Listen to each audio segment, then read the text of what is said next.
안녕하세요.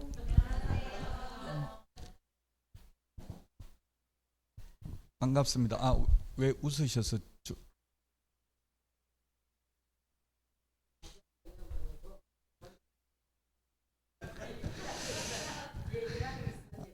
네, 반갑습니다. 이제 6월 달입니다. 이제 시험 5개월 정도 남았는데 충분히 합격하실 수 있습니다. 너무 무리하지 마시고 그냥 속도 조절 잘 하시면 됩니다. 너무 또 오버페이스 하면 오히려 빨리 지칠 수 있으니까, 방전될 수 있으니까 속도 조절 잘 하시면 되겠고요. 그리고 그 모의고사 잘 보셨어요? 모의고사가 두 문제 좀 약간 잘못된 게 있었죠. 이게 출제하다 보면 제가 출제해놓고 풀어보면 잘못된 게 있을 수 있어요. 이게 실제 시험에서도 항상 이 신청이 있죠. 실제 시험에서도 공인중개사법 작년에 두 문제 이 신청을 인용했습니다. 그래서 누가 출제해도 항상 논란의 여지가 있을 수 있는데 6번 문제 그 광고하는 거, 표시 광고하는 거 등록번호가 추가됐었죠. 우리 프린터 43번에 보면 성명, 소연 등 이렇게 이야기했잖아요. 성명, 소연 등 43번 맨 밑에 등록번호를 광고할 때 적어야 되잖아요. 요 부분 6번 문제 답이 2번이 아니고 3번이죠. 모의고사를 보세요. 6번이 있었고 그 다음에 30번 해설에 5번 5번 해설이 잘못됐는데요. 우리 프린터는 35번에 핵심, 제가 말하는 프린터는 전부 핵심 비교 정리 프린터를 말하는 거고요. A4 35번에 35번 맞나? 30일이 35번 맞나요? 35번. 네, 35번에 동그라미 8번에 있네요. 35번에 동그라미 8번 이의신청, 이행강제금 부과에 대한 이의신청은 30일 이내에 처분청에, 이의신청은 원래 처분청에 할 수 있습니다. 처분청이 시장 군수구청장이니까 국토부 장관이 아니고 시장 군수구청장한테 이의신청할 수 있습니다. 이의신청은 처분청이고 행정심판은 직권상급관청에 합니다. 행정소송은 이제 행정법원에 하죠. 행정소송은 2심이죠. 서울 행정법원에다 행정소송을 하면 될 것입니다. 그래서 두 문제가 약간 논란의 여지가 있는 문제였습니다. 30번에 5번 두 개를 고치시고요.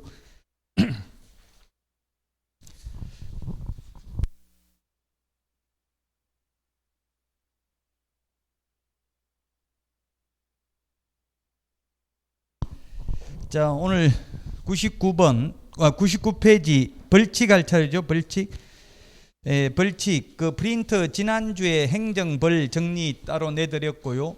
행정벌. 그리고 없으면 우리 그 핵심 비교 정리 프린트에도 핵심 비교 정리 프린트에도 21번, 22번, 23번 해서 행정벌이 정리되어 있습니다. 지금 99페이지 이 벌칙은 논리적으로 왜 이게 3년 이하의 징역이나 3천만 원 이하의 벌금에 처하냐, 이게 논리적으로 설명할 수 없는 부분입니다. 제형 법정주의로 법조문에 있는 그대로 처벌하기 때문에 사실 단순히 암기해야 되는 부분입니다. 2차 과목은 이렇게 단순히 암기해야 되는 부분이 많이 있습니다. 특히 벌칙 이 부분은 단순히 암기해야 되는데 시험에는 두 문제 정도 출제됩니다. 자, 그러면 행정벌이 있고, 행정벌에는 행정형벌이 있고, 그 다음에 행정질서벌이 있습니다. 질서벌. 형벌이라는 것은 형법 총칙의 형벌의 종류를 9가지를 형법 총칙에서 열거하고 있습니다. 사형, 징역, 금고, 자격상실, 자격정지, 벌금, 구류, 과료, 몰수를 행정형벌이라고 합니다. 근데 그 행정형벌이 뭔지는 시험에 안 나오니까 사실 몰라도 되고요. 다만 우리 공인중개사법에서는 징역, 벌금 두 개밖에 없습니다. 징역, 벌금 두 가지만 있습니다. 징역은 정력에 복무케 하는 거, 일을 시키는 게 징역이고요. 금고형은 확신범, 사상범, 비파림치범에 대해서 일을 시키지 않는 게 금고형입니다. 그래서 보통 도로교통법 위반에는 금고형이 많이 있습니다. 도로교통법 교통사고 나는 게 일부러 고의로 한 거는 아니라고 보고 징역이 아니라 주로 금고형이 많습니다. 도로교통법 위반하면. 그 공인중개사법은 징역밖에 없습니다. 일을 시킵니다. 교도소에 가면 일합니다. 벌금은 이제 돈으로 내는 건데요. 두 가지가 있고, 형벌에는 3년 이하의 징역이나 3천만 원 이하의 벌금, 1년 이하의 징역이나 1,000만 원 이하의 벌금이 있습니다. 그 다음에 행정질서벌은 직접적인 행정 목적을 침해하는 데까지 이르지 아니하고 질서를 안 지키는 사람, 게으른 사람, 해태하는 사람에게 부과하는 것을 질서벌이라고 합니다. 질서벌에는 500만 원 이하의 과태료가 있고요, 100만 원 이하의 과태료가 있습니다. 자, 그러면 이게 500만 원 과태료 받는 거 하고 벌금 100만 원 선고받는 거 하고 뭐가 더 무거운 벌입니까?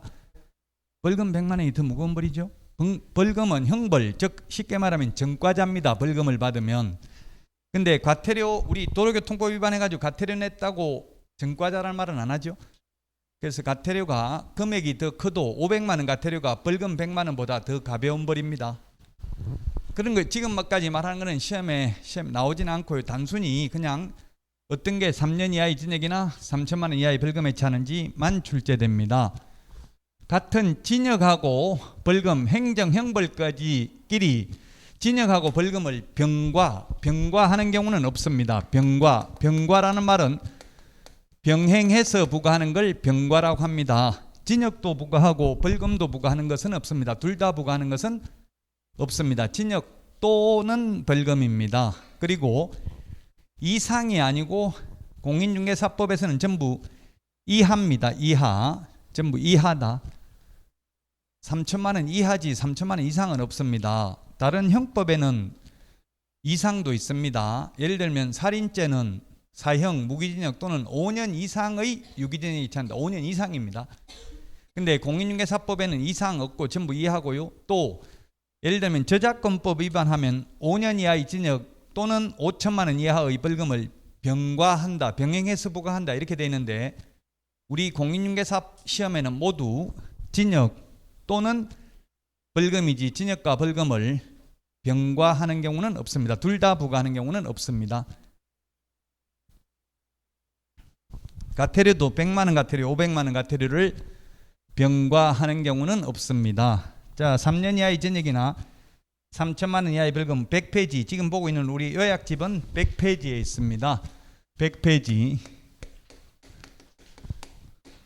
무부관직상투 시공시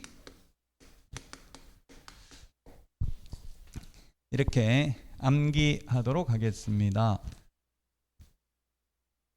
우리 이 핵심 비교정리 프린터 비포 용지, 비포 A4 다 가지고 계신데 핵심 비교정리 프린터는 몇 번에 있습니까? 21번에 있습니다. 21번. 그리고 지난주에 또 행정벌 정리해가지고 따로 내드린 것도 있죠. 없으면 옛날에 내드렸던 거하고 똑같습니다. 행정벌에도 있습니다. 여기 21번에 보면 앞머리 글자 동그라미 했습니다. 무가 무등록. 무등록인데 법조문에는 무등록이 이렇게 안 되어 있습니다.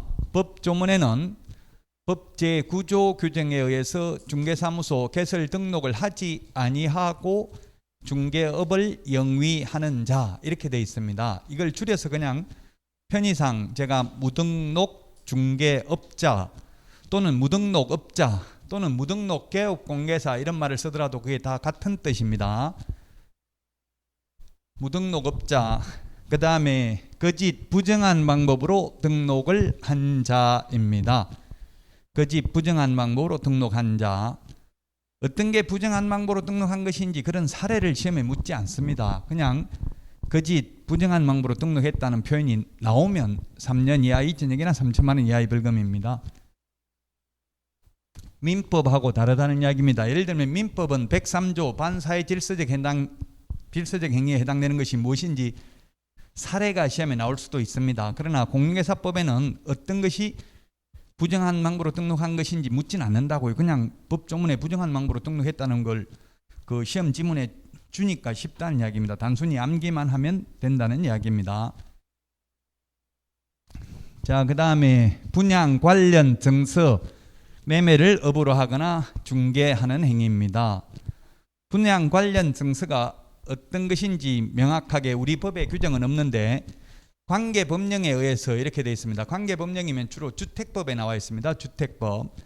주택법에 보면 주택상환사채, 철거민 증서, 딱지, 물딱지, 조개딱지 이를테면 청약저축, 청약예금, 청약부금통장 이런 것들이 분양 관련 증서가 될 것입니다. 이것을 매매를 업으로 하거나 중개하는 행위 하면 3년 이하의 징역이나 3천만 원 이하의 벌금입니다. 그 다음에 의뢰인과 개업공개사 등이 직접 거래하면 안 됩니다. 직접 거래. 이걸 안 되도록 하는 것은 개업공개사는 정부 생각에서는 약간 사기치는 사람도 있다. 그러므로 그냥 직접 거래를 맡기면 살 때는 개업공개사가 싸게 샀다가 팔 때는 비싸게 되팔아서 그 차익을 편취함으로써 국민들이 피해본다고 생각하는 겁니다. 그래서 직접 거래는 안 됩니다. 개업공개사가 따라서 임대업을 할 수도 있는데 임대업을 하려면 손님을 직접 받으면 안 되고 다른 중개업소를 통해서 손님 받는 것은 가능하다고요. 직접 거래는 안 됩니다. 개업공개사 등과 의뢰인이 직접 거래하는 거 안 된다. 그 다음에 쌍방대리 안 됩니다. 쌍방대리. 탈세를 목적으로 미등기 전매 등 투기 조장하는 거 안 됩니다. 쌍방대리 양쪽을 다 대리하는 거 안 된다고요. 민법에서도 쌍방대리가 원칙은 안 되지만 예외적으로 되죠. 근데 공인중개사법에서는 예외 없이 쌍방대리 안 되고요. 다만 일방대리는 가능합니다. 일방대리는 가능하다.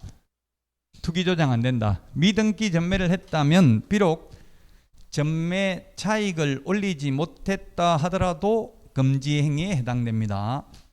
1억에 샀다가 그대로 1억에 되팔아 가지고 차익이 없다 하더라도 금지 행위에 해당됩니다. 그 다음에 개업공개사 등이 시세에 부당한 영향을 미칠 목적으로 거짓으로 계약이 성립된 것처럼 꾸미는 행위 등이 되겠습니다. 그 다음에 공동중개 제한입니다. 공동중개 제한, 왕따 시키는 겁니다. 즉 현업에서 보면 지금 회원업소, 비회원업소 해가지고 회원업소들끼리만 공동중개를 하고 있는 게 현실입니다. 이게 적발되면 3년 이하의 징역이나 3천만 원 이하의 벌금에 해당됩니다. 그 다음에 누구든지 시세에 부당한 영향을 미칠 목적으로 높은 가격으로 표시광고 등을 유도하는 행위 등이 되겠습니다. 주로 아파트 같은 경우는 입주자 커뮤니티가 굉장히 활발합니다.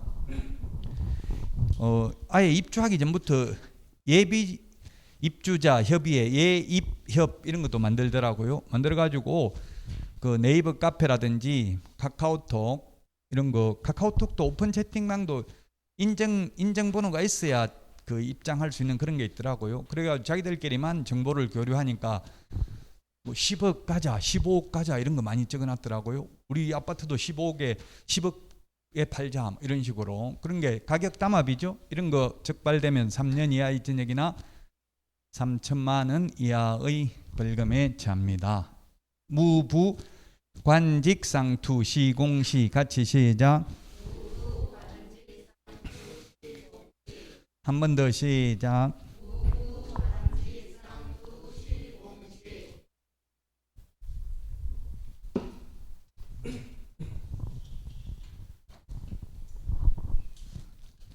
자, 그 다음에 1년 이하의 징역이나 1,000만 원 이하의 벌금입니다.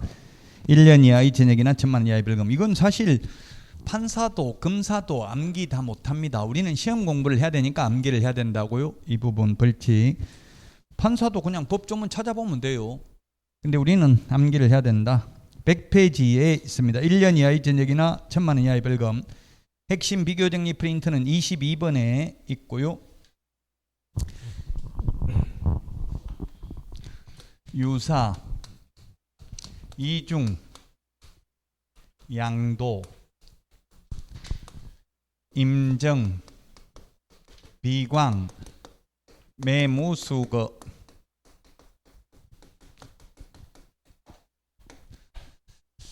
유사명칭 사용금지가 2개가 있습니다. 유사명칭. 공인중개사가 아닌 자가 공인중개사 그 밖에 이와 유사한 명칭을 사용하는 경우, 그래서 자격증 없는 사람은 대표자라는 명칭을 사용하면 안 됩니다. 대표자라는 명칭을 사용하면 안 된다. 사장, 회장, 중개사무소 소장이라는 명칭도 사용하면 안 됩니다. 오늘 아침에 뉴스 보니까 산부인과 의사가 몇 년 전에 그 여자 환자한테 마약인가 뭐 투여해가지고 죽였더라고요. 그래가지고 1년 6개월인가밖에 안 받았어요. 징역을. 어떻게 된 건지. 그래가지고 다시 석방돼가지고, 의사는 면허 취소만 있지 자격 취소가 없어요. 우리 등록 취소는 3년 지나면 다시 등록할 수 있잖아요. 의사도 면허 취소돼도 3년만 지나면 다시 등록할 수 있대요. 그 신청했는데 보건복지부에서 등록을 안 해주니까 법원에서 등록해 주라고 판결이 났어요. 왜냐하면 법에 3년 지나면 등록하도록 되어 있는데 안 해줄 합리적인 이유가 없다. 그럼 법을 고치든지 이렇게 하라는 게 판례라고요. 우리도 3년 지나면 등록할 수 있잖아요. 그런 것처럼 그럼 법을 바꿔야지. 법에 3년 지나면 등록할 수 있다 돼 있는데 왜 안 해주냐. 해주라. 법원에서는 이렇게 결정이 났어요. 보건복지부에서 안 해주니까. 그 법을 바꿔야 되죠. 의사는 자격 취소는 없다 했어요. 면허 취소면 우리 등록 취소이니까 3년 지나면 다시 등록할 수 있는 거예요. 자격이 취소되면 다시 자격증을 따야 되잖아요. 근데 의사나 변호사는 자격 취소는 없습니다. 면허 취소, 이거는 다시 면허를 받으면 되니까. 국회에서 몇 번이나 입법을 시도했는데 다 국회 통과를 못했죠. 워낙 강하게 반발하니까 의사들이. 의사단체는 힘이 세요. 근데 의사들은 막 전부 전국적으로 단체 데모하면 다 문 닫아버리고 이렇게 하는데, 개업공개사는 11만 명인데 데모하러 모이라고 하면 1,000명도 안 모이거든요. 1%도 안 모인다고요. 그러니까 뭐 단결이 안 되니까 힘들어요. 그 나가서 데모하느니 차라리 내가 한 건 해가지고 한 건 한 몇백만 원 버는데, 이런 생각을 하게 되겠죠. 공인중개사 자격증 없으면 대표자를 가리키는 명칭 쓸 수 없고요. 그 다음에 근데 자격증을 땄으면 개업을 안 해도, 취직을 안 해도 공인중개사라는 명칭 써도 됩니다. 명함에 저도 공인중개사, 부동산학 박사 이렇게 명함 3개 다녀도 상관없어요. 개업 안 해도. 자격증 있는 사람은, 없는 사람은 쓰면 안 된다. 즉 그 나무 자격증 빌려가지고 또는 동업 형태로 하면서, 보통은 현업에서는 돈 대고 자격증 대고 이렇게 해서 동업 형태로 많이 하거든요. 그러면 돈 낸 사람을 사장이라고 불러요. 내부적으로는. 그렇지만 명함에 사장이라고 3개 다니면 안 된다고요. 돈 낸 사람 자격증 없으면. 그 유사명칭 사용금지 위반입니다. 그 현업에서 보니까 300만 원 벌금, 약식기소에서 300만 원 벌금을 선고하고 있더라고. 현실적으로 보니까 사장이라는 명칭을 쓰면. 그 다음에 개업공개사가 아닌 자가 공인중개사 사무소 또는 부동산 중개 이와 유사한 명칭을 쓰면 안 된다. 개업공개사가 아닌 사람은 부동산이라는 간판 달 수 없습니다.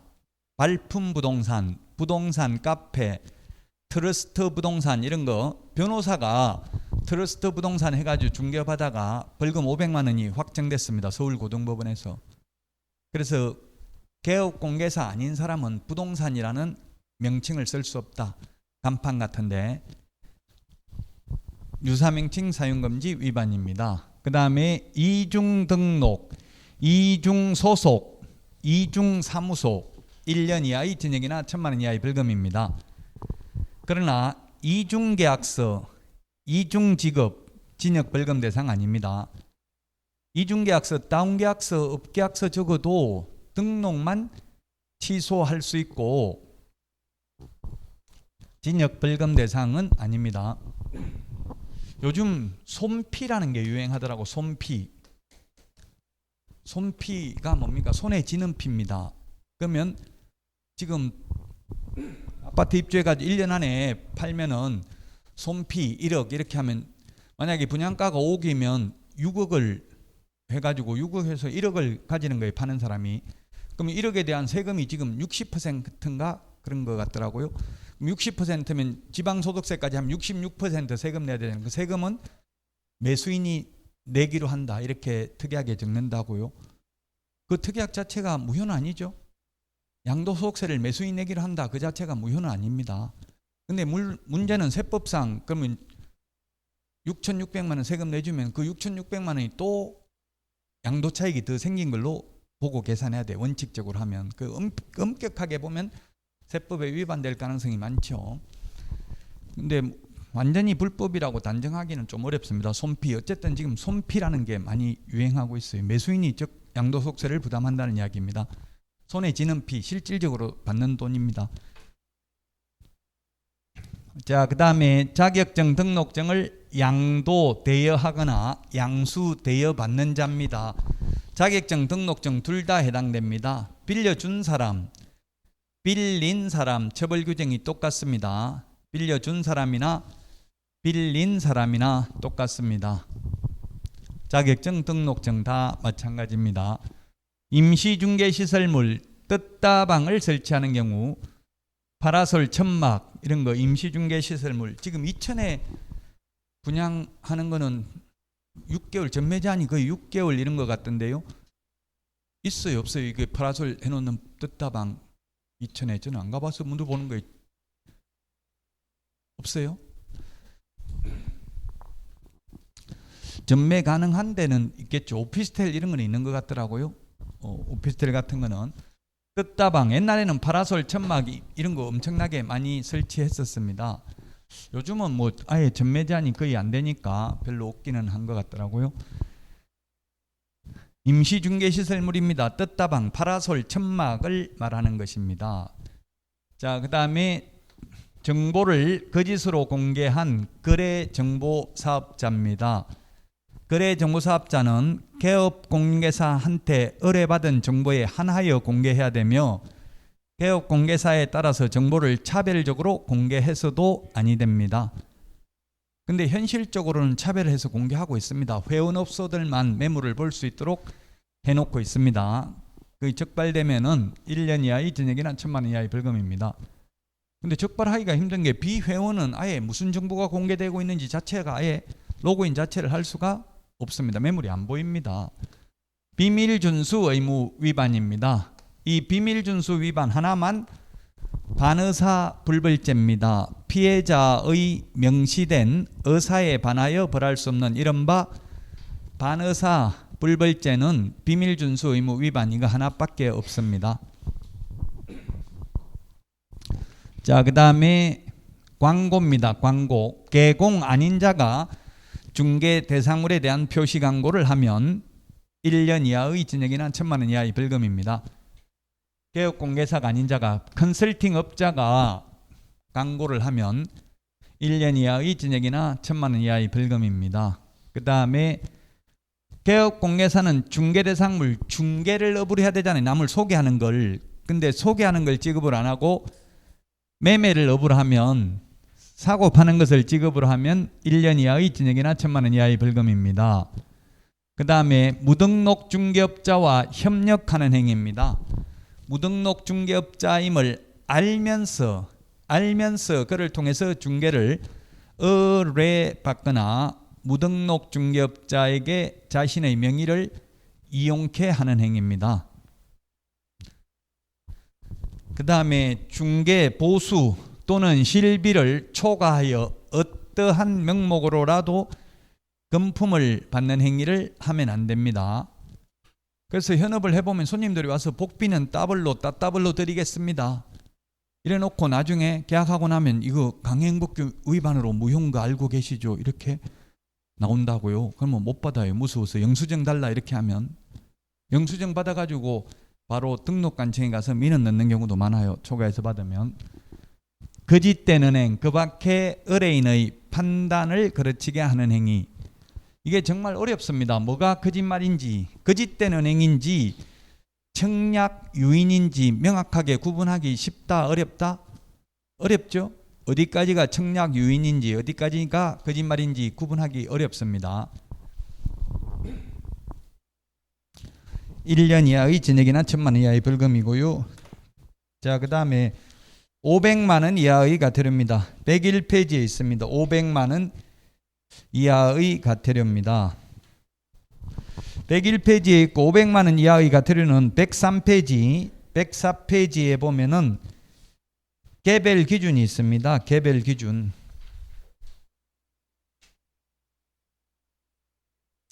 개별 기준이 있는데요. 개별 기준이 500, 400, 250 이런 식으로 있는데 개별 기준까지 암기해야 되냐 이런 질문 많이 하시는데 안 해도 됩니다. 해마다 시험에 나오는 건 아니니까. 다만 어차피 암기하는 거 무거운 거부터 순서대로 해놓으면 편하다는 이야기입니다. 그래서 101페이지에 보면 그 500만 원 이하의 과태료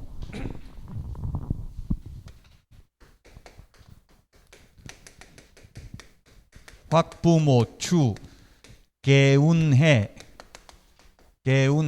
공 명령교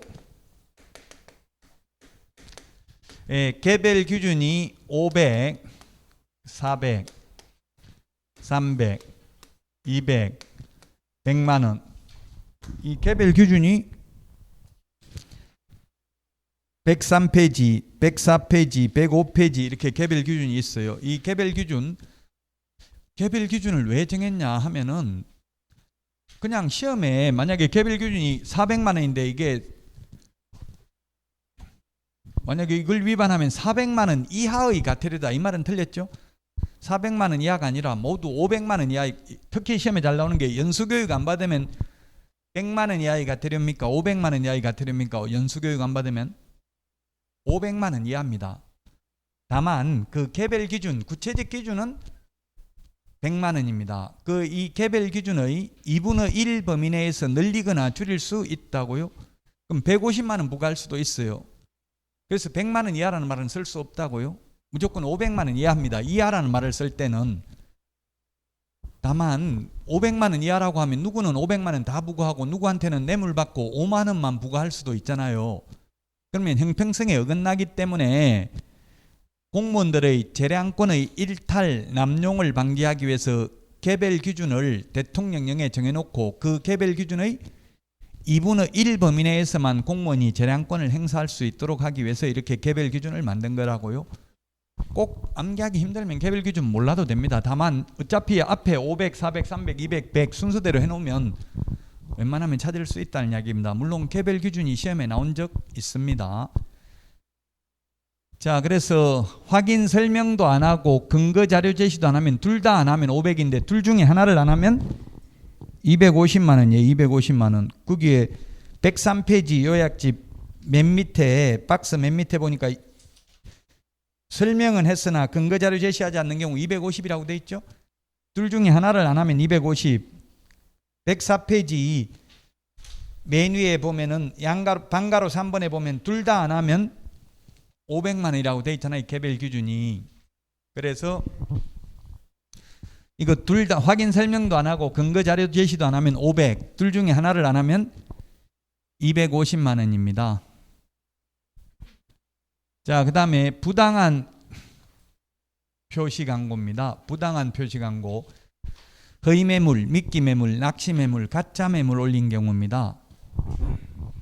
대표적으로 최근에 억울하다고 저한테 항의한 분이 자기 개인 블로그에다가 매물을 올렸다가 거래가 이루어졌는데 블로그에 있는 매물을 삭제 안 했다고 500만 원 과태료 받았대요. 매물 바로 삭제해야 됩니다. 거래 이루어지고 나면 개인 블로그라도 개인 블로그라도 누구든 일반 사람들이 볼 수 있으니까요. 부당한 표시 광고, 허위 매물, 미끼 매물 올리면 500만 원.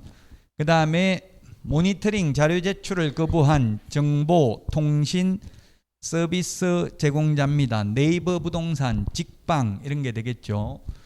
그 다음에 추가 정보 게재를 요청했는데 거부한 정보 통신 서비스 제공자 개별 기준 500만 원입니다.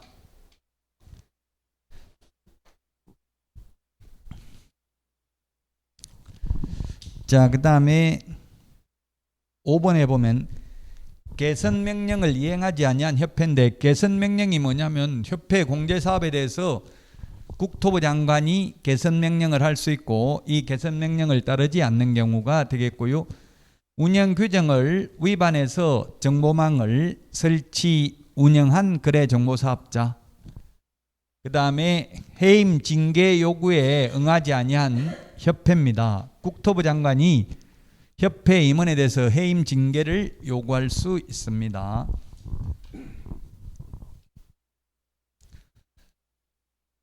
이게 400만 원입니다. 개별 기준. 이 개별 기준이 400이면 개별 기준에 2분의 1을 더하거나 2분의 1을 빼줄 수 있다. 그러면 공무원이 재량권을 행사하는 것은 600만 원에서 200만 원 사이에 재량권을 행사할 수 있는데, 아무리 늘리더라도 법률에 500만 원 이하의 과태료라고 했기 때문에 대통령령이 법률을 위반할 수는 없죠.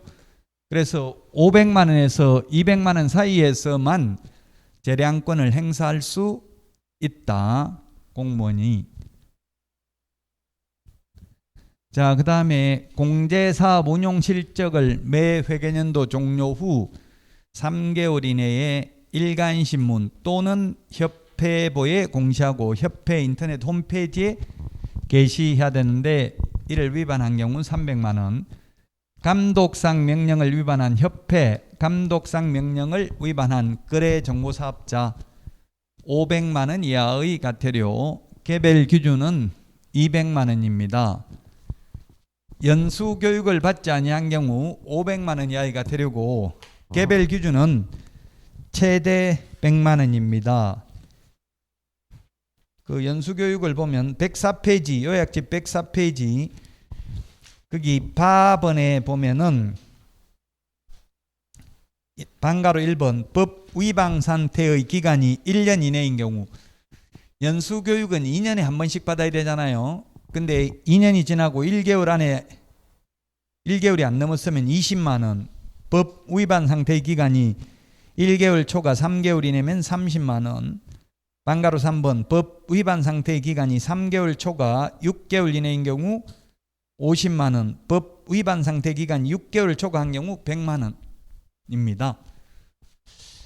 제가 연수교육을 경기도 31개 시군을 다녀봤는데, 연천군에 가서 강의를 했더니만 저한테 20년 전에 인천에서 강의를 들었다 하더라고요. 그분이 와서 하는 말이, 제가 강사로 와서 강의 들으러 왔다, 안 그러면 안 오고 그냥 과태료 내고 떼우려고 했다. 지금 한 건 토지 위주로 하니까 뭐 한 건 하면 중개보수가 1,000만 원, 2,000만 원 되는데 교육 안 받으려고 했다 이러더라고요. 근데 이거는 군대 탈영하는 거하고 똑같아요. 과태료만 내면 안 받아도 되는 게 아니라 과태료 내고 받아야 돼요. 과태료 내도 교육은 무조건. 그래서 여러분들이 교육은 꼭 받는 게 좋습니다.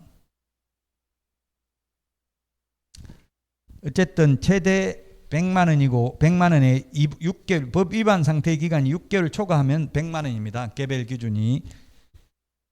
확부모, 추, 개운, 해, 공, 명령, 교. 같이 시작.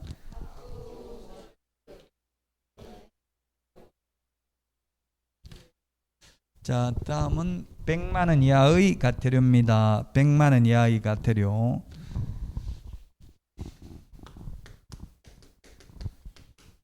명칭, 광, 반납, 보이개휴.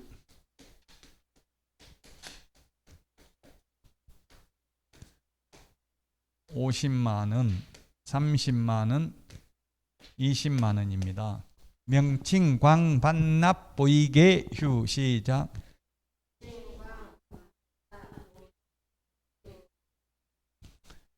명칭 표시 의무 위반이 있습니다. 그게 뭐냐면 개업공개사는 공인중개사 사무소 또는 부동산 중개라는 명칭을 써야 되는데 그런 명칭을 쓰지 않고 부동산 컨설턴트, LBA 법률중개사 이런 것만 사용하면 100만 원 이하의 과태료, 개별 기준 50만 원입니다.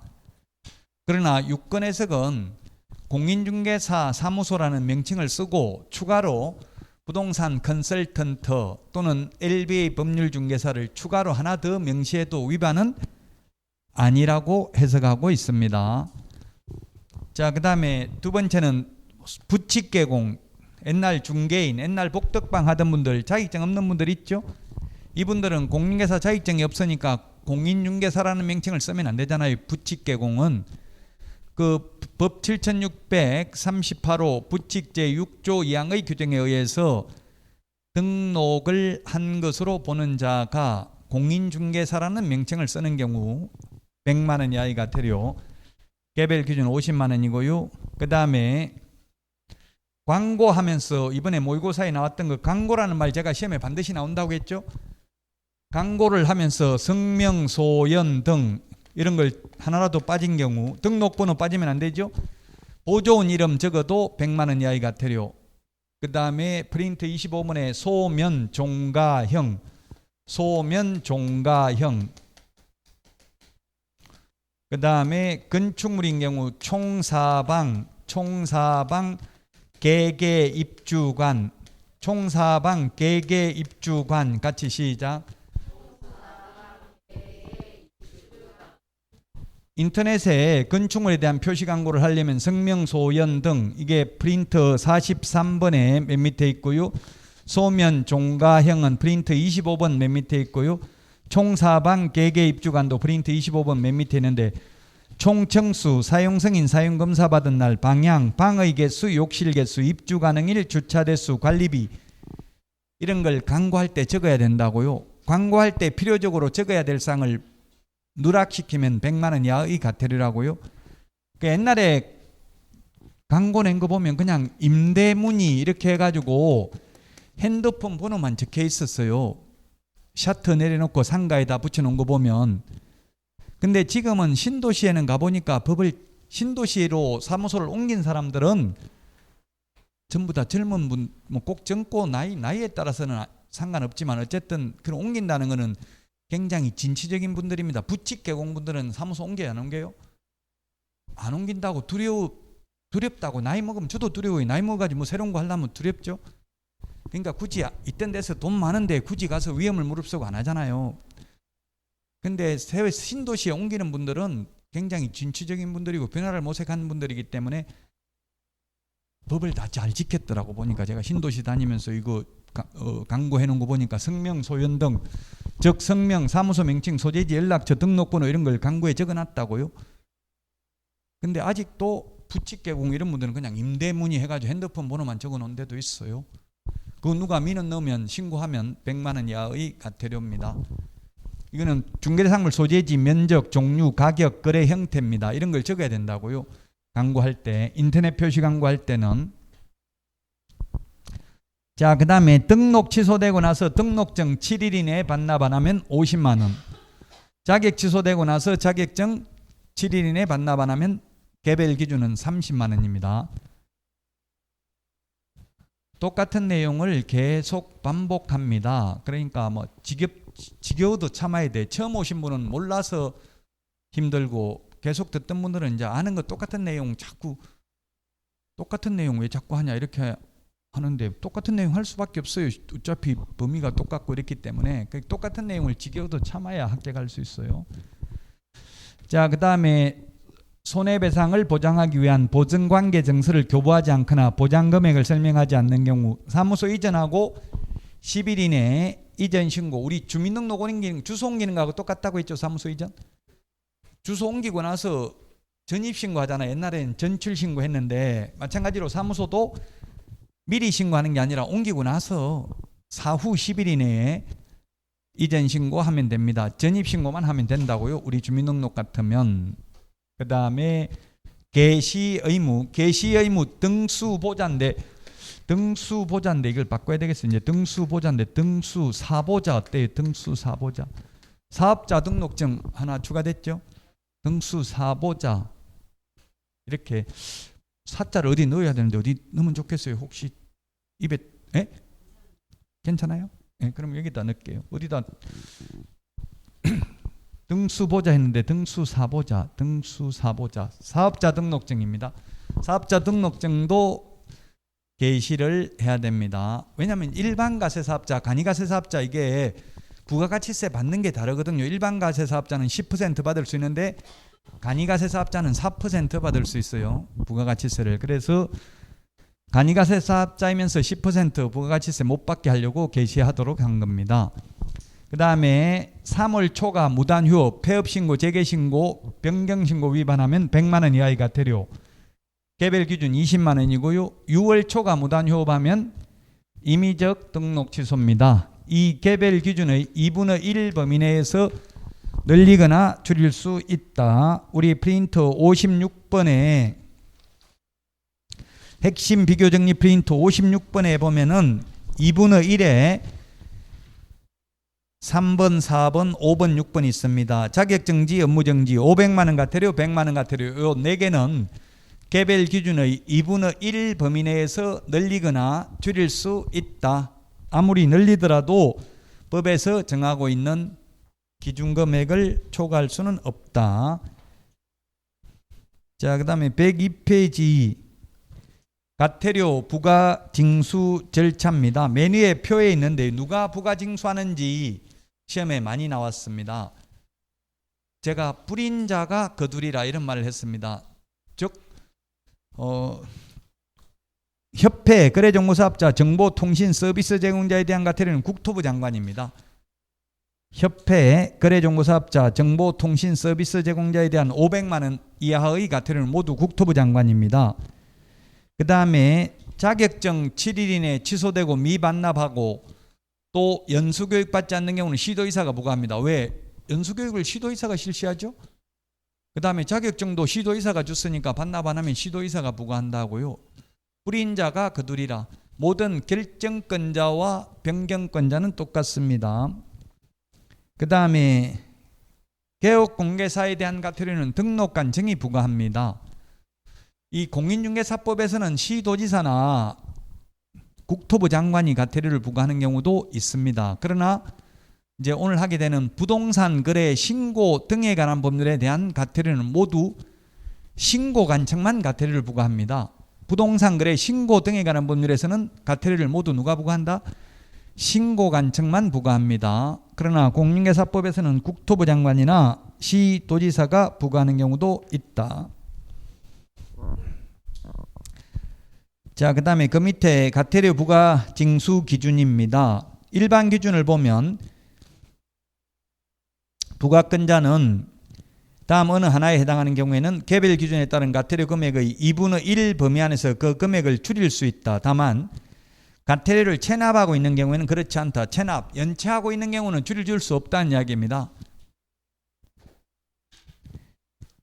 1번 위반 행위가 사소한 부주의나 오류 등 과실로 인한 것으로 인정되는 경우. 2번 위반 행위자가 법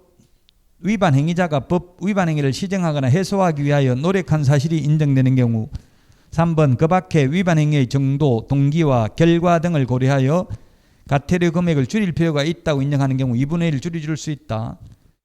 시험에 위반 행위의 결과는 참작하여야 하나 동기를 참작하여서는 아니 된다. X입니다. 그렇게 출제됐다고 동기 결과를 둘 다 고려해서 줄일 필요가 있다고 인정하는 경우입니다. 결과는 참작하여야 하나 동기를 참작하여서는 아니 된다. X로 나왔다고요. 자, 그 다음에 나번 부과권자는 다음 어느 하나에 해당하는 경우 개별 기준에 따른 과태료의 2분의 1 범위 내에서 그 금액을 늘릴 수 있다. 다만 과태료 금액 상한을 넘을 수 없다. 그게 무슨 말이냐면 아까도 말했지만 이 500만 원 이하의 과태료면 2분의 1을 늘리더라도 법에서 500만 원 이하니까 600만 원은 안 된다는 이야기예요. 만약에 이게 이거는 50만 원에 2분의 1 늘리면 75만 원이니까 100만 원 넘진 않네요. 그 법에서 정하고 있는 기준 금액을 넘을 수는 없다. 법에 500만 원 이하의 과태료라고 돼 있으면 500만 원 넘을 수는 없다는 이야기입니다. 자, 그 다음에 방가로 1번 위반 행위의 내용 정도가 중대하여 소비자 등에게 미치는 피해가 크다고 인정되는 경우, 방가로 2번 그 밖에 위반 행위의 동기, 결과, 위반 정도 등을 고려하여 과태료 금액을 늘릴 필요가 있다고 인정되는 경우는 2분의 1 범위 내에서 늘릴 수 있습니다. 지금 104, 105, 106페이지까지는 105페이지까지는 개별 기준이 되겠습니다. 자, 106페이지입니다. 106페이지 양벌 규정입니다. 양벌이라는 건 양쪽을 다 벌하는 겁니다. 위반은 한쪽이 했는데 벌은 양쪽 다 하는 걸 양벌 규정이라고 합니다. 그래서 그게 뭐냐면 쉽게 말하면 직원이 잘못했는데 사장도 벌하는 게 양벌 규정입니다. 반대로 사장이 잘못하면 사장만 벌받고 직원은 벌받지 않습니다. 동그라미 1번 소속 공인중개사, 중개보조원 또는 개업공개사인 법인의 사원 임원이 중개무에 관하여 제48조가 3년 이하의 징역이나 3천만 원 이하의 벌금, 49조가 1년 이하의 징역이나 1천만 원 이하의 벌금 두 개를 합하면 행정형벌, 행정형벌에 해당하는, 즉 행정형벌만 양벌 규정이 적용되고 행정질서벌은 양벌 규정이 적용되지 않는다. 행정형벌에 해당하는 위반 행위를 한 때에는 그 행위자를 벌한 외에 그 개업공개사에 대해서도 해당 조에 밑줄 치시고요. 규정된 벌금형을 과한다. 벌금형입니다. 벌금형 색칠을 하시고요. 즉 직원 잘못으로 사장이 징역 가는 일은 절대 없다고요. 벌금형인데 해당 조에 규정된 벌금형인데 시험에 직원하고 똑같은 액수의 벌금형에 처한다. X입니다. 즉 직원이 잘못해서 1,000만 원 이하 벌금인데 1,000만 원 선고받아도 사장은 100만 원 선고받을 수도 있다는 이야기입니다. 해당 조에 규정된 벌금형이지 똑같은 액수 벌금이 아닙니다. 다만 개업공개사가 그 위반 행위를 방지하기 위하여 해당 업무에 관하여 상당한 주의와 감독을 게을리하지 아니한 경우에는 그러하지 아니하다. 즉 양벌 규정은 과실 책임입니다. 사장한테 과실이 없으면 양벌 규정에 의해서 벌금을 받지 않습니다. 민사 책임, 행정상 책임은 무과실 책임인데 형사 책임은 과실 책임입니다. 뭐가 더 무거운 책임이에요? 무과실 책임, 과실 책임 중에서? 네, 무과실. 무과실은 과실이 없어도 직원 잘못했으면 사장 과실이 없어도 민사 책임은 있죠. 손해배상은 해야 되지만 형사 책임은 과실이 있는 경우에만 형사 책임을 부담합니다. 동그라미 2번은 판례인데 직원 잘못으로 사장이 300만 원 이상 벌금을 선고받아도 결격 사유 아니다. 우리 법제 10조에 보면은 공인중개사법 위반해서 300만 원 이상 벌금 선고받으면 3년간 취직도 못하고 개업도 못하도록 돼 있죠. 그러나 직원 잘못으로 받은 벌금은 이 법에 의한 벌금, 즉 공인중개사법 위반으로 받은 벌금이 아니다. 즉 이 법에 위반해서 받은 벌금은 본인 잘못으로 받은 벌금만 해당되고 직원 잘못으로 받은 벌금은 해당되지 않는다는 게 판례입니다.